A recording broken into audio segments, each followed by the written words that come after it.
Hello everyone, welcome to Winthrop in the World. I'm Paul Baskin, and with us today is Wright. Ann is the co-founder of the Building Electrification Accelerator, which is a long word. It's a nonprofit association that works on decarbonization efforts aimed at buildings in Massachusetts. And you're also with Mothers Out Front, which is an environmentally oriented volunteer group. Is that right? That's right. It's nationwide, but you're with it in the state of Massachusetts. That's right. So thank you for coming with us today. What we want to hear you about is what's going on in terms of what your group does, which is decarbonizing buildings, getting them to operate, to heat, to air condition, to function with less polluting elements. It's important all the time. It's especially important now here in Winthrop because, as you may know, Winthrop is in the process of building a new fire station that was just approved by the voters, and one of the things they want to do is figure out ways to make that as carbon friendly as possible, including possible geothermal energy. So I'm wondering if maybe you may be able to start off by telling us what you know about the state of affairs in Winthrop in terms of natural gas pipelines in the town, what it's costing us to have those, who has them, and what alternatives there may be for them in the town. Yeah. Well, Winthrop and a lot of other communities in eastern Massachusetts relies on National Grid for its utility. The utility for methane gas, and that feeds into our houses to provide heating, sometimes cooling, cooking, gas dryers, water heaters, etc. And the trouble with that is that it's really leaking. There are just thousands of miles of pipeline that are very, very old. There's some that date back, if you can believe it, to the Civil War. In Winthrop? Or in the state of Massachusetts? I don't think, in the state of Massachusetts, yeah. Okay. I didn't mean thousands in Winthrop. Right. But the biggest problem is that it's really been recognized now that methane gas is one of the main drivers of climate change, which most people recognize is a real existential threat to the human race, really. Right. And in terms of Winthrop's pipelines, you have a lot of old pipes, just as most of us do. I have a list that I can share with you of identified leaks in Winthrop, and you probably recognize the National Grid truck coming around, and you probably know that they have to ask the town of Winthrop permission to dig up streets, but usually that's just rubber stamped, and I'm fairly positive it is in Winthrop as well. And there are many, many leaks. And in fact, an allied organization that we work with a lot says that any given estimate of a town or city's leaks should be about doubled or tripled in terms of what's really going on. And we, the customers, are paying for the gas that's leaking. It's not like there's a magic fund to pay for that. Right. Do you know what percentage of the gas that gets sent into Winthrop actually just leaks out before it gets used in any way? Is it a lot? I don't know in Winthrop, but in general, it's maybe in the low single-digit percentages of. And there's a great resource on this that I can refer people to the organization HEAT, Home Energy Efficiency Team, that was founded decades ago, is really on this, and they also specialize in geothermal. They have lots and lots of resources and links on their website to identify lost and unaccounted for gas from our pipelines, and maps. And we have your maps of leaks. Yeah. Is there a gas pipeline probably under every street in the town, you think? Maybe not every, because some little cul-de-sacs or areas might still rely on oil or electric resistance, which are very, very expensive now as well, as is gas. So when the gas leaks underground, like how far underground are these pipes, first of all? Are they fairly close to the surface? Or are they well under? They're fairly close to the surface, maybe 6 feet under, depending on where you are. And when the gas leaks and it goes into the ground, does it just absorb in the ground, or is it coming up and we're smelling it and breathing it in, or how is it? Both. It absorbs in the ground. It kills trees because it takes away the oxygen in the soil that the trees need to live. Okay. And we have a tree commissioner in our town, Arlington, that is working feverishly and recognizing this problem, and in fact, invested maybe 6 years ago, invested $2,000 in a gas sniffer. I forget the technical term for it, but that now, whenever he's planting a tree, he'll stick that in the ground to make sure there isn't gas from a leaking pipe, because if there is, the tree's going to die right away, and it's a total waste of investment. I see. So what's the alternative? I mean, is it to go around and repair all these gas pipelines, or is there some other better solution that your folks are looking at, you and your folks are looking at? Well, clearly, if something there are several categories. If it is a Category 1 leak, that's immediately dangerous, and the utility is required to fix it immediately. And that's of course very important, because you do have explosions that can be lethal or damaging. But the next step is just to do a low-cost repair. You can sort of send a sheath in there, as opposed to totally replacing it. That's about 1/10 of the cost of replacing a pipeline. Right. Does that mean like sealing it from inside the pipes that you're talking about? Yeah, or sending a liner. Lining, I guess. Lining it. And, the big problem with this is that the utilities have realized that they earn about 10 times as much from pipe replacement as from repairing. And unfortunately, they're using our money to replace pipes even when it's really not necessary. And we are starting to educate. Mothers Out Front is holding a campaign now where we're trying to educate people about the waste of that money, that it can be repaired rather than replaced, and where possible, and we can get into this question too, the replacement, the severing of a length of pipe, a segment of pipe, in, say, a cul-de-sac or an area that's not going to affect the main of a pipeline, and replacing it with a thermal network. Either the individual homes all getting mini splits, which people have probably heard of. You mean you're talking about air conditioning? It has air conditioning and heat. A mini split can go either. It's a heat pump, right? Mini splits, air source heat pumps, different words for the same thing. And they would be powered by electricity? They're powered by electricity.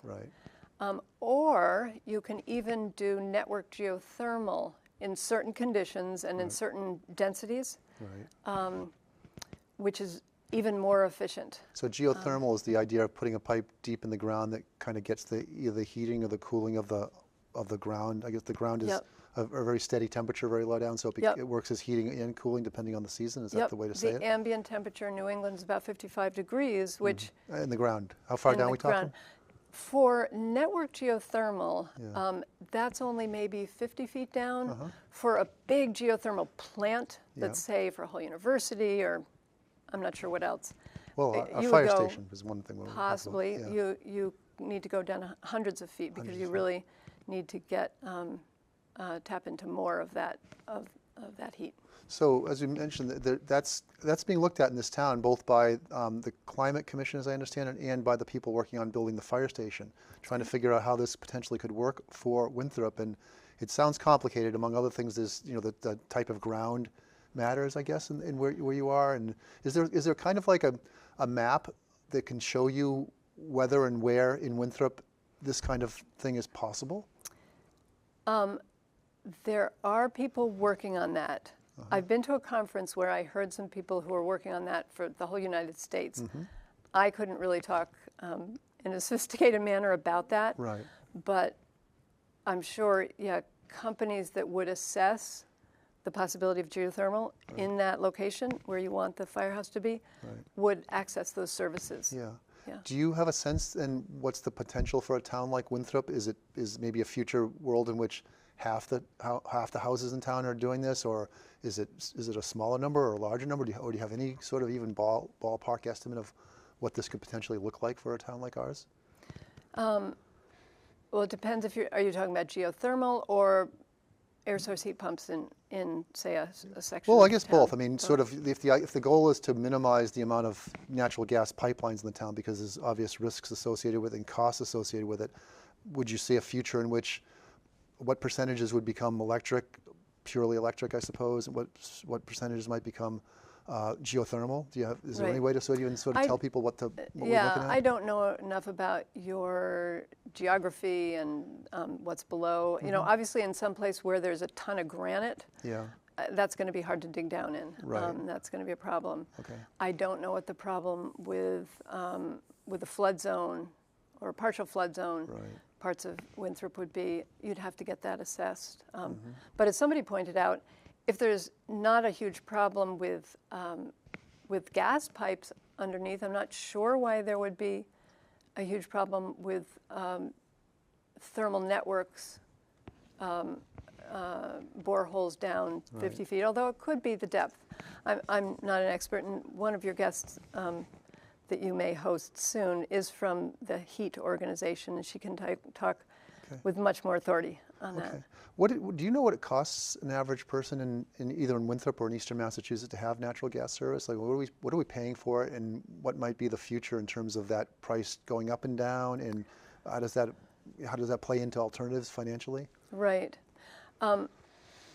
Couple things about this. One, really, well, we all know last winter was a disaster in terms of both electrical rates and gas rates. Both went up quite a bit. For various reasons, and people were really hit hard. The state has responded by that. There is a working group that has been working on electrical rates and trying to put forward a proposal for equitable electrical rates, and ones that benefit electrification users. So if I have an air source heat pump, I would get a lower rate if I can prove that I have that air source heat pump. And that will really help out. And in fact, that is happening in either October or November. I'm not sure when they're starting it. For this coming heating season, there's going to be a lower electrical rate. If you have these heat pumps, is that what you're saying? Yes, and they may adjust it for low-income people as well. But then the following, and those new electrical rates will go down modestly, which is great. I'll enjoy that. Down is better. Down is better. But that doesn't represent what the working group, it's a state-sponsored group who worked all last year on this proposal. And they have some very good and well-researched proposals for what to do. This 25-26 heating season won't represent those, but we're hoping, and all signs look good, that the following heating season, 26-27, will have that even lower, even more equitable, even more leaning toward rate, leaning much more benefiting electrification, which will inspire people like, oh, okay, my gas furnace is dying now, or I pay out the nose with my oil furnace. Okay, I'm going to use mass save benefits or rebates, tax incentives, and invest in that mini split system. So just so I know, how do people, if people have a mini split or have this kind of system, do they automatically get it, or is there some application process? How do you let the state know? Don't know yet. Okay. It may be that your contractor. So mine was Boston Standard. They would feed my information. Oh, the company that did the installation. The company the installing, Yeah, okay. But good question. Another thing too, just from my own experience with doing this, was that the switching over to a much higher use of electrical can require an upgrade in the service to your house, and that's very expensive. And if you're in more than a single family property, you might then be on the hook for doing it for the other people in your building. At least that's the experience I saw. Is there any discussion with National Grid about figuring out a way to make this process move smoother and be less onerous in terms of price? Because it sort of wipes out a lot of the savings you'll get if you have to then pay thousands. I saw thousands of dollars to do this switchover. 2 points about that. One, there are subsidies for expanding your service through Mass Save. It's not huge, but there are subsidies. The other is that, especially with smart meters and other technology, people are finding out more and more that, for example, I live in a two-family upstairs condo, downstairs condo, and we have one EV, one hybrid, a hot tub, Okay. and some mini splits. It's not the entire upstairs condo. But we could have stayed at 100 amps. Right. And done that with smart meters, figuring out, okay, we're not going to charge your car Right. unless you have to. Right. That'll only be allowed at night. Right. You know, No, I hear you. That's pretty simple fixes like that. That is a solution, but when it's not a solution, it sounded, at least from the experience I went through, was they said it would take like maybe a year. I mean, it's just a really long process of getting these kinds of approvals through. At least that's what again, I'm trying to gauge whether that's what you are hearing too, and that's a norm, and there's any sort of efforts being made to improve that situation. I don't know too much about that. It didn't take us that long. My downstairs neighbor was expanding his service, and we got a kind of a deal Right. to do it at the same time. So we did it, Right. but it didn't take long. So the federal government, as we all know, just passed a new budget bill. It got a lot of attention, and in some ways, it sounds like the bill has provisions that are unfriendly toward electric vehicles and some other kind of energy-saving issues. But apparently, on the issue of geothermal, I mean, again, I know it's not your primary area of specialty, but do you know generally what this federal bill does in the areas that you're looking at? I can give you the overview, and I have some material if you want more details. But yes, it was amazingly somewhat spared. There's a tax... Geothermal is what you're saying. Geothermal, yep, sorry. Geothermal plants and units that would serve, say, a neighborhood. Right. There's something called direct pay, where schools and municipal buildings can get a check. It's like a tax rebate, even though they don't pay taxes because they're municipal buildings or schools. And that amazingly was retained. Okay. Solar and battery have some power still in the H1 bill. That's the federal bill. Yes. BBBO. Yeah, I know them. But there's a lot of complexity in it that I'm not prepared to talk about. I could send you some material, but we've got lawyers studying this stuff. There's a complication, especially with that, and perhaps with geothermal, I'm not sure, where you're going to have to prove that your financing and your materials don't have anything to do with China, North Korea, and 2 other countries. Right. Okay. So that's problematic, and you're going to want to talk to lawyers on that. And we have something out of Columbia Law School folks who are researching that. Right. Though an average citizen in Winthrop is probably not going to start calling lawyers and doing. So I'm just sort of getting a sense as to what's realistic for people living in town who are listening to this and thinking, yeah, gas service. Maybe they like their gas stove, maybe they don't, but they they at least wonder if it's worth the risk, it's worth the cost, what the alternatives are. What can you tell them, and how do they go about assessing that question for themselves? Well, there's a new Mass Save program, 3-year program that's just out. Okay. The materials aren't out on the website yet, so we're waiting for those. But it's a lot more friendly. It does not benefit gas installations anymore, which it did in the last 3-year plan. And it gives better rebates. So we're really lucky to be in Massachusetts. We've got a great government. The Healy administration really is putting their muscle behind electrification. Okay.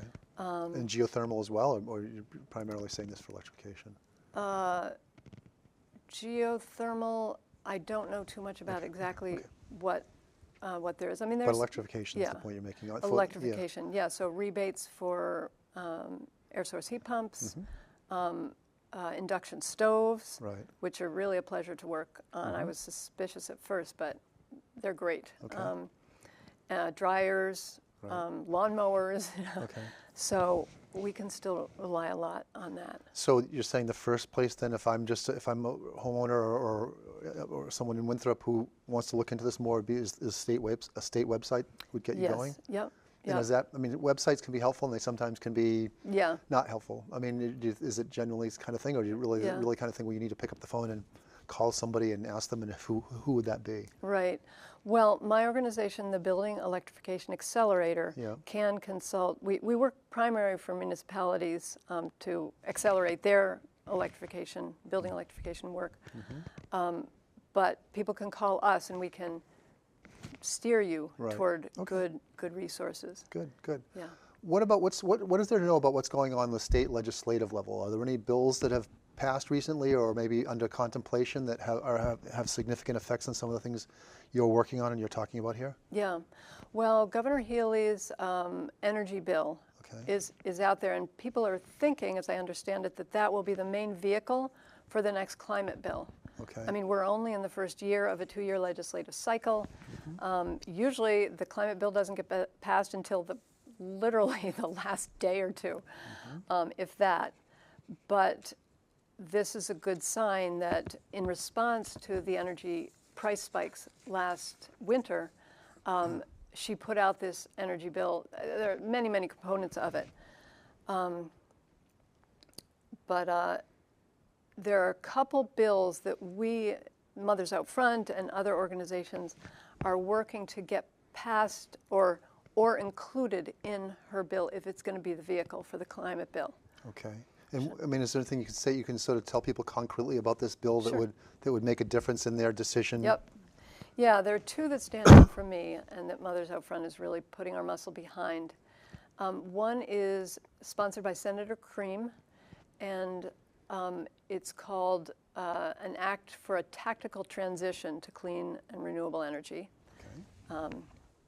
And it would basically accelerate the transition to renewables and phase out gas in an equitable way. It has provisions that protect and retrain the gas workers. Again, when you say gas, so people are clear what you mean. You don't mean car gas, you mean natural gas. Methane gas, yes. Yeah, yep. Okay, yeah. Yep. But I could see some people might listen to that and think, well, I don't want to phase out my natural gas. I like it. And is that in any way threatening to people in that area, or what would you say to them? You wouldn't be forced to. Yeah. Although at some point, I mean, we have a legal commitment in our state that was passed in, I think it was 2020, to get to net zero by 2050. Okay. That means getting virtually 100% off gas and transitioning all our buildings to electrification. Almost all our buildings, except very hard to electrify things like, say, labs or... Right. So then can I go back to the earlier answer, and maybe the answer is we just don't know yet, but I think when we talked about it earlier, you were talking about it's too early to know, like even what the geology in our town, or other towns for that matter, would allow geothermal. Like seems like there's a lot of unanswered questions about how this would go. Is the 2050 target date too soon, or what do you see? How do you see that realistically happening? We're making good progress. Yeah. Emissions are still high because we use too much energy. Yeah. And we're not on enough. We haven't electrified enough. Can I just say, is the problem there primarily buildings, primarily transportation, and fairly easy mix of both, or do you have a sense for that? I have a pie chart. It's the biggest users are transportation and buildings. And those two. It's like buildings are 35 to 40% statewide of our emissions. Right. Okay. Transportation, I think, is another 40. I'm not a specialist in transportation, but I could provide you with a pie chart. So what are the towns? I mean, I know there's been talk. I think it's Framingham has some kind of a demonstration project going on that's been talked about. Some people have been talking about it. What's the sort of the lay of the land in Eastern Massachusetts, or if it's worth mentioning outside this immediate area, where you've seen something go on that's really like, yeah, that's working, and that's a good model. Is there anything you can say that you could describe and sort of what we could maybe look forward to? Yeah. Well, the Framingham project is sort of the first very successful one that people across the country are looking at. It's both National Grid and Eversource are being required by the Department of Public Utilities to conduct several pilots each. And Eversource's first one was Framingham, and they picked an area with a big diversity of buildings, including housing, commercial, like an army barracks or something, I forget. And it took a while, and they learned a lot. So, you know, some of the costs we're learning. I mean, in a pilot, you're not going to go immediately to the most efficient method. Right. Like landing on the moon. That's right. Yeah. I mean, but it was extremely successful. Everybody's happy. They stayed warm. You know, some public housing, some privately owned housing. Right. People and the commercial stayed warm last winter, Right. even when it was very, very cold.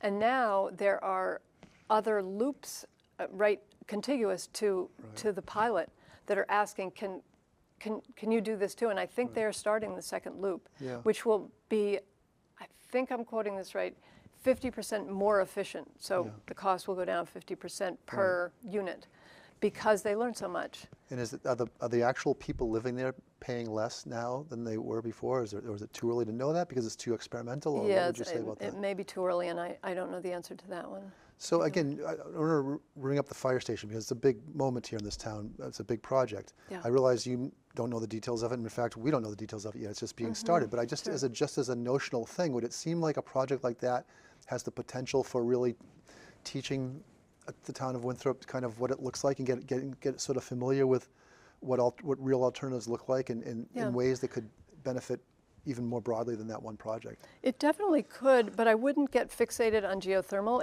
It's possible. I don't know. Yeah. But you know, there are lots of really great technologies being developed these days. Storage is apparently just zooming ahead technologically. Yeah. Solar is super important because that is, you know, in the long term free. The sun is not going to stop shining. Right.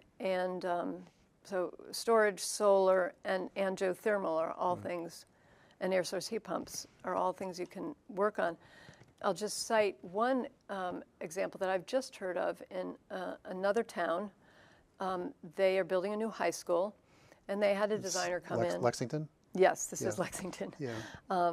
And they did all sorts of design possibilities, and they found that a mix of various, and I don't think they're doing geothermal, I don't know exactly why, but is going to be cheaper than the gas alternative, even without any federal incentives. Now, they may get federal incentives because of some of the things that are remaining after H1 was signed, but that was very exciting, and I'm working with them to see if they can help the Building Electrification Accelerator spread that model and talk to other municipal officials about what they learned. So you said no federal money. Is there state money in this kind of project? Or is it all, where is it coming from then otherwise? A little bit. There could be a little. And certainly with design and technical assistance for helping design and map out what you're going to do. Right. And do you happen to know whether the 3A issue, I assume you're familiar with the housing issue, is that playing into what you're doing? And are you seeing that as a potential issue for towns that either are or are not compliant in terms of their ability to do some of this kind of work? I mean, it would be. I don't know whether what of Massachusetts money would be held back if you didn't comply with 3A. I know there's certain pockets, you know, of money. So it's gonna rely on that. And we actually just in a webinar this morning had somebody ask that, and the answer from the HEAT organization was they'd have to, and MAPC, the Metropolitan Area Planning Council, would have to look into each of the sources, and that's something we could help with. Right. Well, we're almost out of time, but I haven't asked you about much about Mothers Out Front. I mean, I assume a lot of the work, well, you've kind of mentioned that some of the work that you're doing, Mothers Out Front, is backing, but is there anything specific to say about that group and what it's doing here in Winthrop or in Eastern Massachusetts to help push this forward? Yeah, well, I've got some of these flyers that I'm going to bring to a Mothers Out Front member right after this interview.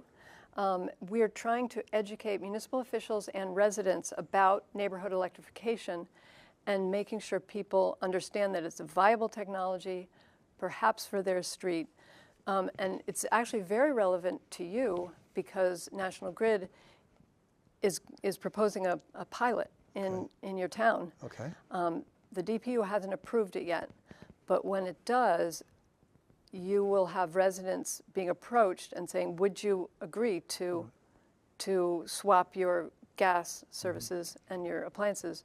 Okay. And National Grid would supply all the appliances. Oh, that's good. I think I know the answer to this question, because the first question I would ask is, how do you get on that list to have your neighborhood apply? But I think the answer is that it's already selected. Based on who has the worst gas leak problems. Is that the idea? Not necessarily, but I'm not sure. We're not sure how they chose it, and we don't know the details yet. Mothers Up Front, Winthrop, and I have met with National Grid. Right. They didn't tell us exactly which street segments. Okay. Okay, because I thought I saw a list in one of the town meetings that had a list of some of the neighborhoods within Winthrop where this was going to happen. It's rough, but we don't know exactly. I see. They don't want to release it yet. Okay. Yeah. But we're trying to educate and get people less scared of it. And it's a mystery. Who thinks about this stuff much? And it's important. It's very important, yeah. Yeah. Well, thank you. With us today again was Ann Wright, the co-founder of the Building Electrification Accelerator, and she's also with Mothers Out Front here in Massachusetts. Thank you for your time. Thank you very much for having me. It's great to be here.